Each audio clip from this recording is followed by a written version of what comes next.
কারিগরি ছাত্র আন্দোলন বাংলাদেশ আজকে আনুমানিক দুপুর 2টার সময় আমাদের ঢাকা পলিটেকনিক ইনস্টিটিউটের লাইব্রেরি রুম থেকে ঘোষণা দেয় যে কারিগরি ছাত্র আন্দোলন বাংলাদেশ সারা বাংলাদেশের সকল পলিটেকনিক ইনস্টিটিউটে সাতদান কর্মসূচি শিথিল ঘোষণা করেছে।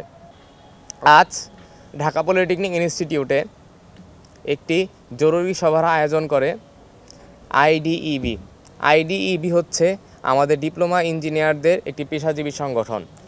আইডিইবির সাথে সারা বাংলাদেশের সকল পলিটেকনিক ইনস্টিটিউট থেকে প্রাস্কৃত সকল ডিপ্লোমা ইঞ্জিনিয়ার এবং ডিপ্লোমা ইঞ্জিনিয়ারিং শিক্ষার্থী যুক্ত রয়েছে।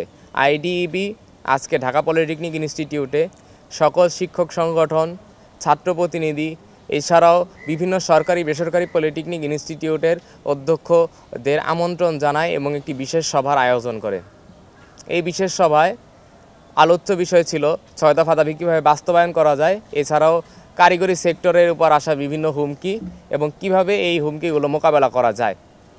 তার পরিপ্রেক্ষিতে আজকে মতবিনিময়ের সর্বশেষ পর্যায়ে আইডিইবির যিনি আহ্বায়ক ছিলেন তিনি সকলের মতামত সম্মিলিত করে কারিগরি ছাত্র আন্দোলন বাংলাদেশকে অনুরোধ জানান কারিগরি ছাত্র আন্দোলন বাংলাদেশ যেন শাটডাউন কর্মসূচিটা যেহেতু দিয়েছে সে শাটডাউন কর্মসূচির কারণে ক্যাম্পাসগুলোতে শিক্ষা কার্যক্রম বন্ধ রয়েছে, তাই ক্যাম্পাসগুলোতে শিক্ষা কার্যক্রম চলমান রাখার জন্য এবং ক্যাম্পাসগুলো শিক্ষার্থী বান্ধব করে তোলার জন্য তিনি অনুরোধ জানিয়েছিলেন যেন আমরা শাটডাউন কর্মসূচি শিথিল ঘোষণা করি।